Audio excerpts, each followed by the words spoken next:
I'll be honest, I'm very much interested in a video game's skybox. Skyboxes add in that extra depth to the level or map that brings together the whole atmosphere.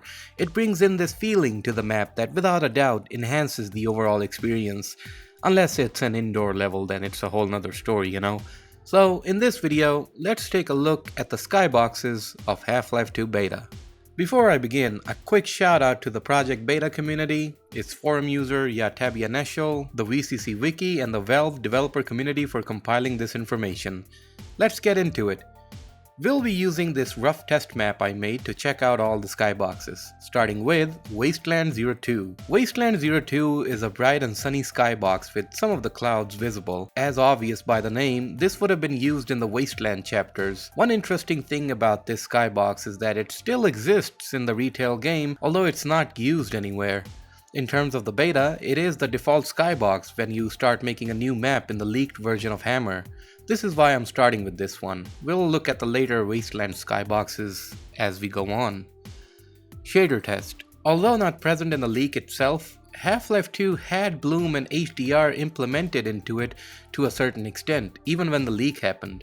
They were just never activated, in a way. Of course, bloom would be in the final game and HDR would be added into the game after Lost Coast came out. The skybox depicts a somewhat cloudy sunset, and it's honestly quite comfy looking. This skybox was not used in any of the storyline maps. Air Exchange 01. This would be for the Air Exchange chapter in the beta, obviously. Given the dark and polluted sky that it depicts, it suits the theme of the chapter it was going to be in.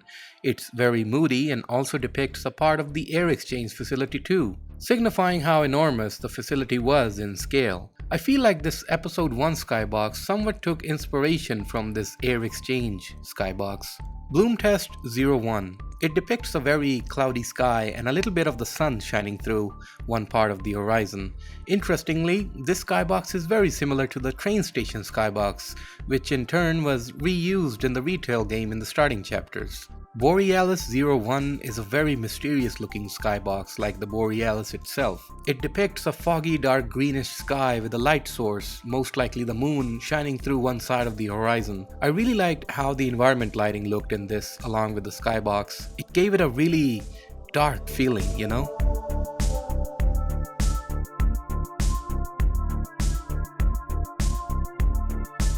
C1701 is one of my favorite skyboxes from the beta maps.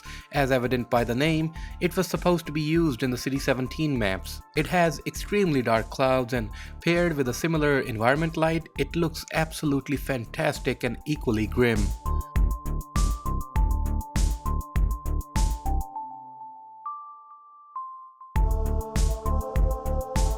C1702, however, has a much more calmer atmosphere to it. It shows the weather as overcast while the horizon being more bright than the sky itself. It also has a panorama of a city in it, depicting City 17 in the distance.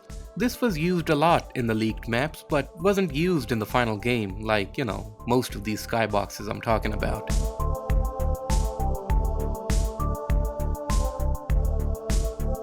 This is C1703, or at least it would be if I knew what it looked like. Yeah, the leaked files don't have this skybox in it, but do mention it being used in the maps.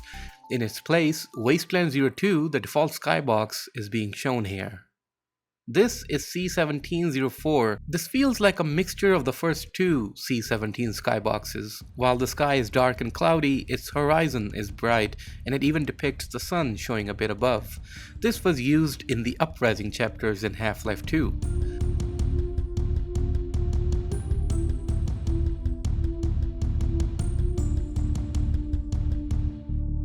Now, I don't exactly know what happened here. I remember using C1705 for this clip I'm showcasing, but it still shows the 04 variant.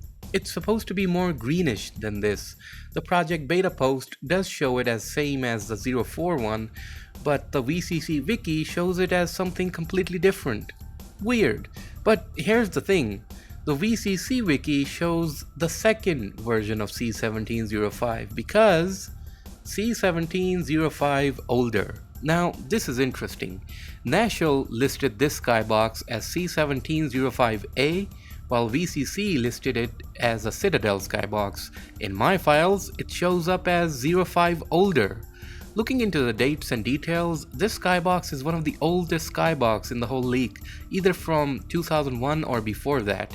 And given how strong it is in terms of its atmosphere and color, I think that might be the case. It may have been used for the City 17 maps at some point before being designated as the Citadel skybox before being cut. I'm guessing most of this.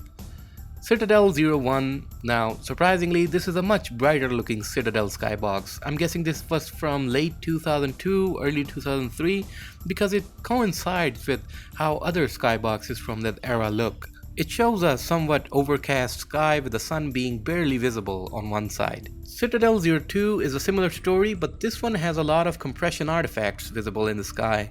These big pixel blobs really are apparent when you look at them on high resolution. But here's an interesting fact. This skybox was reused in Counter-Strike Source as Sky Italy.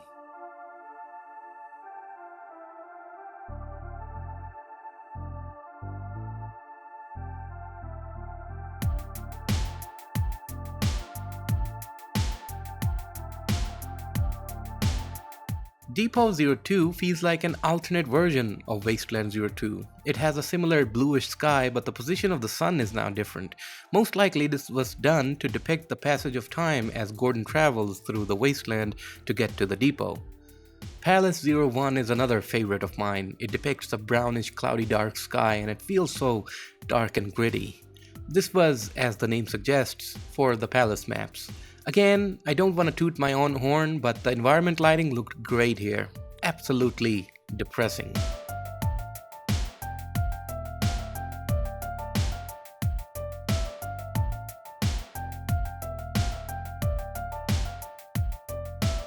Quarry 01 resembles the Air Exchange skybox a little. It has a dark cloudy sky with a setting reddish sun on the horizon. This would be used in the Quarry Town maps, the earlier version of Ravenholm. There's also a Quarry 02, but I couldn't find it in my leaked files. However, I did learn that it was reused in Counter-Strike Source as Sky Have, for the Havana map.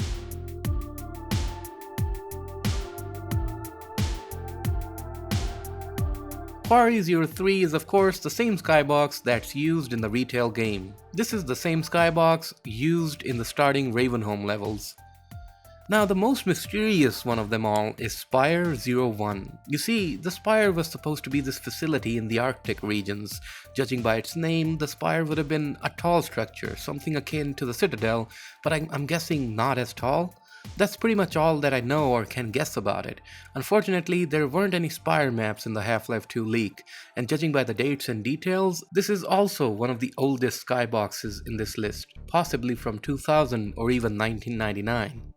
One other mysterious skybox that I'm genuinely curious to find more about is Sky_Herb01, a skybox that was used in more than 100 maps. A lot of the concept art that you've seen uses maps as their base, and those maps use Sky_Herb as its skybox.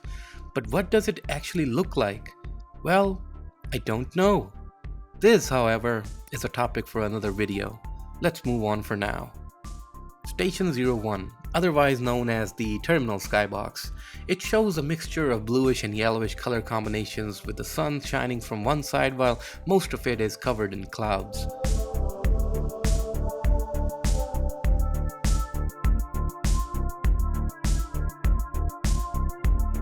Train Station 01. This skybox is used in all of the train station maps in the 2003 version of the game. It is very similar to the Bloom Test skybox we just viewed, and a more modified version of this skybox was used in the retail game. Next are the Wasteland chapters. They range from being a semi-cloudy to cloudy and in some cases sunny, like Wasteland 02. Wasteland 04 was used in the starting map for Highway 17 in the retail game, and Wasteland 05 was used in the bridge section of Highway 17. Pretty cool to know how these skyboxes had a different usage before their retail game usage, And lastly, there's White, just Sky_White. Yeah, I don't know anything about this one.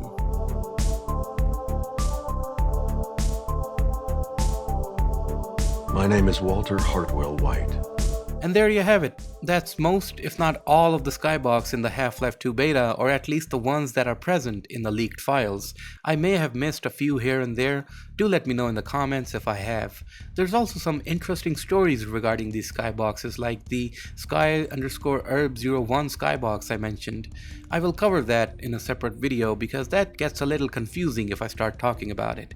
So yeah, that's pretty much it for this one. Thanks for watching, and a big thanks to these benefactors for supporting the channel: Taylor, Mr. Spaban, HPR, Hopcopies, Unusual, Wooflo, Scooms, Aoi, Nicholas Go, Imperial Embers, T-Boy301, Tombstone, Jack5282, Taiwanesium, Quiltman, 501st Clone Boy, Interloper CS, TTG, Robocop Noel, Franco Senlehi, Justin Imbergriff, Tedasaur, Odakan Nachos, Lamdre, Roadkill, Walter, Geode, Fisher Grice, Hawkasol, Jelen, A Normal Street Lamp, TRR Droid, and Bipolet. Thanks again, and see you in the next one.